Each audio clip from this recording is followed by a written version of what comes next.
Joining us now is political observer Earl Pareno. Good morning, Sir Earl. Thanks for joining us. Yeah, good morning. Good morning sa mga nakikinig din. Sir Earl Pareno. All right. So how significant is this move politically and symbolically to replace Senator Amy Marcos as Foreign Relations Chair? Para sa akin, reflection lang yun ng broader na conflict between the majority and the minority. Of course, nagiging sentro ngayon ang West Philippine Sea at ang actions ng ilang Chinese embassy officials, no? Mga statements nila na some of the senators perceive as unfair. And unwarranted actually. Pero nagpo-push back na ang Chinese embassy, tapos talagang tinuloy-tuloy din ng Senate through a resolution. But I agree that declaring diplomats as persona non grata is a prerogative ng presidente dahil siya yung nag-accept niyan as representative of a sovereign state. Right. At malaking implication yan given sa trade relations natin with China, with OFWs, about 500,000 ata ang OFWs sa China. So hindi natin basta-basta yan magawa dahil sabi nga ni spokesperson Castro, may reciprocal action din yung gagawin ng China. No? At may implication sa atin, hindi lang politically, hindi lang sa West Philippine Sea, but also sa employment and economy ng Pilipinas. So, kailangan yan ng sensitive handling. And I think isa sa not decisive, but isa sa mga institutions sa Pilipinas na mag-play ng key role dito ay ang foreign relations. And the present Committee on Foreign Relations ng Senate. At ang key committee na to ay hindi dapat hawakan ng isang opposition figure Right. because mahirap i-align ito sa policy ng Malacanang. Kaya sa tingin ko yun yung main reason ba't pinalitan si Senator Amy. Yun nga, Sir Earl, madami nagsasabi, itong decision daw hindi nakakagulat. It's because initially it was intended to be, from the start, this committee was intended to be aligned with the foreign mandate of the President, which is, sabihin na natin US-centric, no? And then the statements have escalated in the last few days. So do you see this right now as a policy reset on the President's agenda, or rather a correction on an error from the start? I think it's a correction. It's a continuity of a foreign relation policy of the President na pinapatibay niya lang yung coordination ng bawat agencies maski co-equal branch kayo ng government.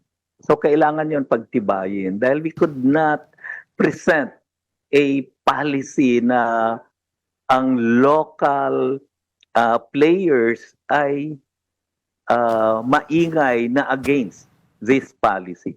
So it should be aligned, no? It should be aligned. Everything should be aligned, not just with the executive, but even with both houses of the legislative department. Well, before we move forward to another topic, I would also like to ask you regarding of course, the issue that sinasabi nila, one of the reasons why she's being replaced, Senator Amy, as the chair of the DFA, or Foreign Relations Chair in the Senate, is because number one, she is not part of the majority, and this committee, Right. diba, ay dapat ay kapartido ng mga nasa majority. And number two is because she didn't sign the resolution filed by the Senate regarding the issue with China. Sa tingin ko, actually, yung resolution ng Senate regarding China, yung pag-declare na persona non grata ng ilang embassy employees ng China or officials ng China ay sa tingin ko kailangan i-review 'yon ng mga senators, no? Na it should not be a resolution requesting the president for the declaration of that persona non grata, but it should be something of conveying the sense of the Senate that the executive should do something regarding the statements of some Chinese embassy officials against our position sa West Philippine Sea. Let other entities, Chinese entities, do that, but not its diplomatic officials. Kasi nagkakaroon yan ng, sila yung representative ng Right. Chinese government dito eh. So nagkakaroon yan ng pagka-official din ang dating. If that's the case, then parang mahirap maantanggal ito. Mahirap ma-de-escalate kung mag-declare ka ng persona non grata. So I think it should be reviewed. Pero at the same time, yes, agree ako that the Senate Foreign Relations Committee should be handled by somebody na may alignment with Malacanang's, with the President's foreign policy. Tama ka, Sir Earl. Actually, we're all expecting that, no, that somebody friendly to the foreign policy of the president will be appointed. With that impending, do you see now more policies and treaties or mutual defense pacts with other Western powers to increase? Kasi wala nang balakid, ika nga eh. No, I think the Philippine government, Malacanang has been doing that, no? Expanding, strengthening parang relations with other countries, Japan for instance, even Australia and even South Korea, no? To expand relations and to put defense as one of the priorities of this bilateral relations. Magpapatuloy yon, pero sa tingin ko maski nandoon si Amy, hindi naman siya talaga balakid for these policies, for these agreements to continue. Ang ano lang na medyo publicly media, mas noisy kasi ang opposition to criticize the administration at nagkakaroon ng official face kasi pag isang agency ng government such as Senate, no?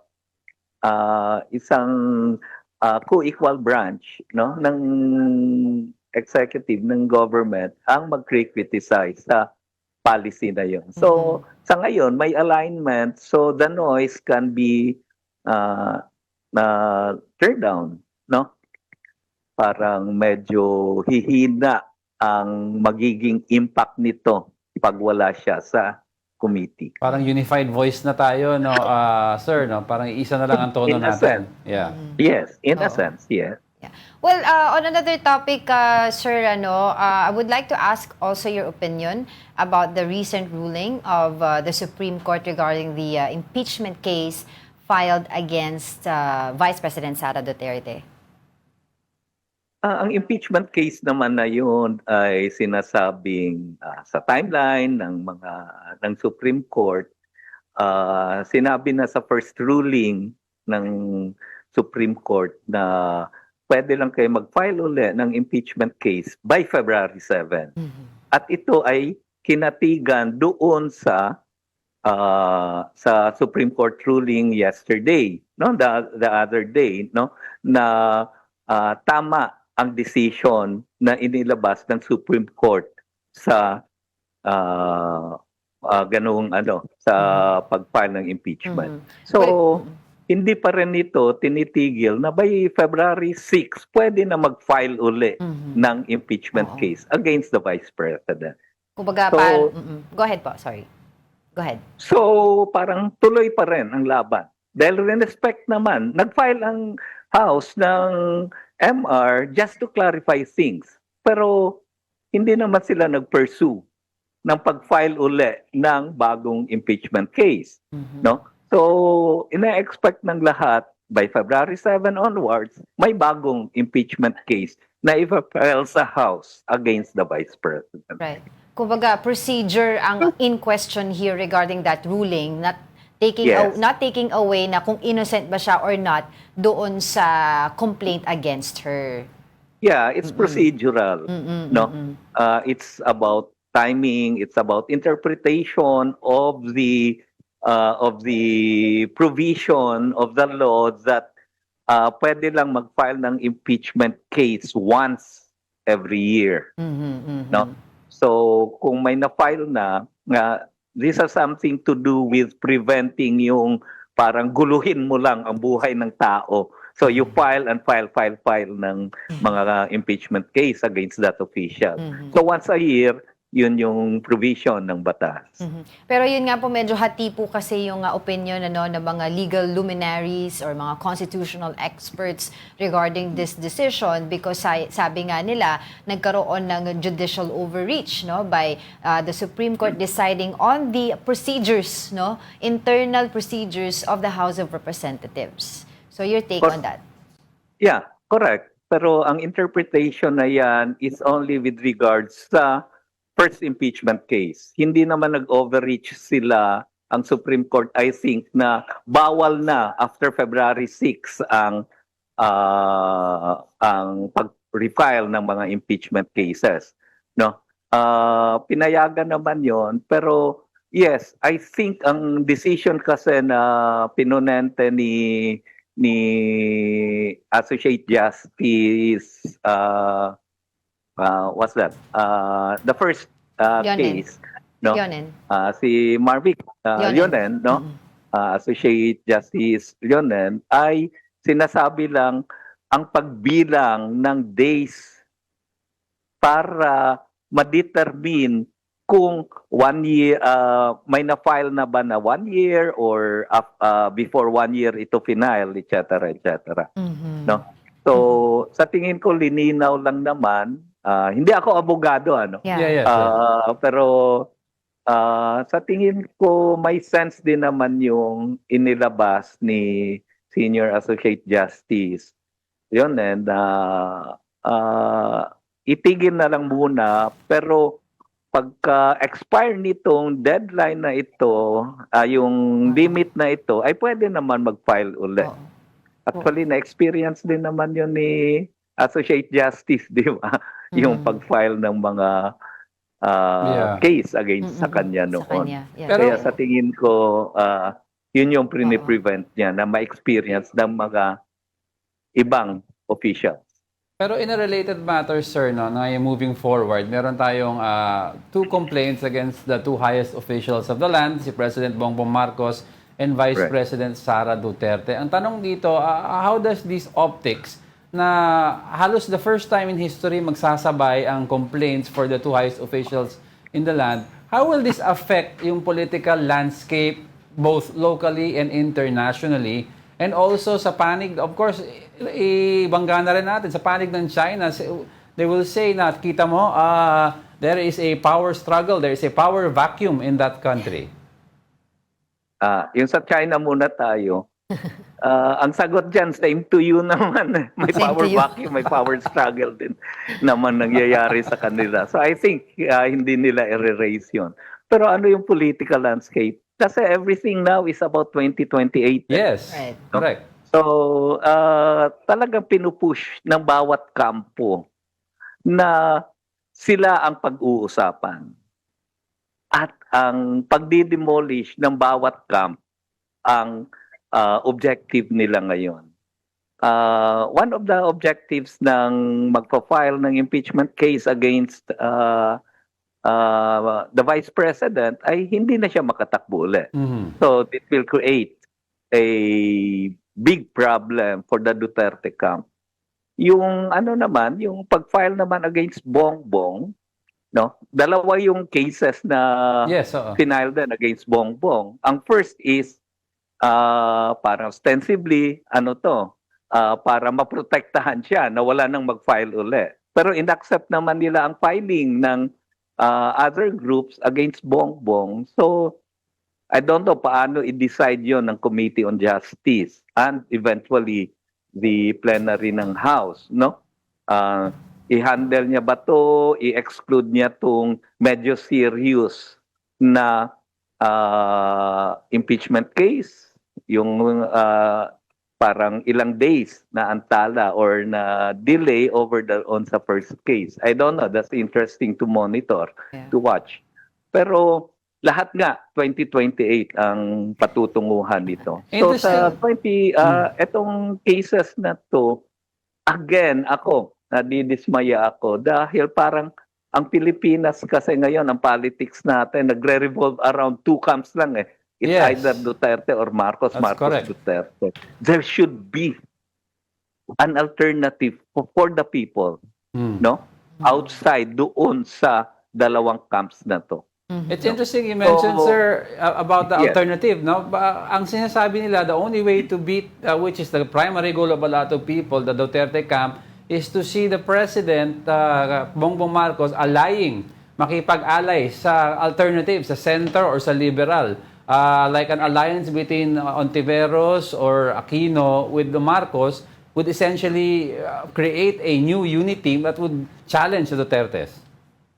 Yeah. I think parang pagkakaalam ko, may mga ibang sections sa tawagin na nating progressive bloc na yun yung idea na makipag-alay with the Marcos camp. May iba naman na ayaw makipag-alay sa Marcos camp, kundi gusto nila i-consolidate, i-strengthen yung position nila outside these two dynasties.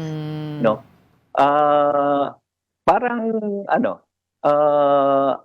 may hanggang this year pa, I think mag-play out kung ano ba talaga ang mamamayani. Dahil ang iba kasi ang thinking diyan pag one-on-one lang, kaya nila i-beat ang Dutertes. Pero pag maraming mga, options, let's say, three-way fight or four-way fight, mas lalaki ang chances ng mga Duterte.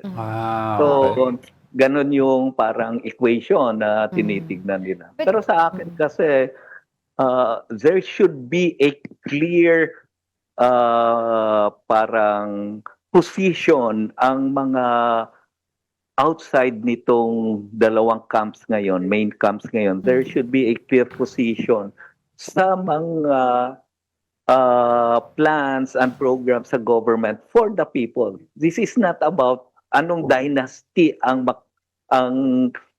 magro-rule dapat sa Pilipinas, kundi anong grupo at anong program ang mas makakapaglingkod sa at makakapag-solve sa problema ng Pilipinas. Well, very Graft and corruption, especially. Economic development. Exactly. Well, very quickly na lang po, Sir Erlano, don't you think also that somehow the way that the administration is handling the investigation about the flood control mess, somehow it rocked the boat of the political alliances, no? Na nakita nila na paano to, kumbaga, na-appreciate ng publiko, kaya tinitignan nila na, teka muna, pag-isipan ko muna kung saan ako aalyansa itong mga politiko na to. Yes, I think ang handling ng administration na to ay kulang pa rin doon sa investigation. Pero kung may maipapakulong sila at alam nila siguro ng Malacanang ito na ang hinihintay ng mga tao ay magpapakulong ng mas maraming big fish. No? So kung hindi mangyayari yan, wala na actually magiging mukha ang administration sa mga tao. No? So gawin niya 'yon. Paano niya gawin 'yon? Dahil it will hurt even some of the administration's allies, no? Pero kung gagawin niya 'yon, makikita ng mga tao na may resolve siya, no? Na i-push talaga ang anong tama, which is to prosecute those who stole people's money. Ayun. Okay. All right. Thank you for that and your time. Yeah. Political Yeah, thank observer you. Earl Pareño. Hope to have you back on the show. Thank you.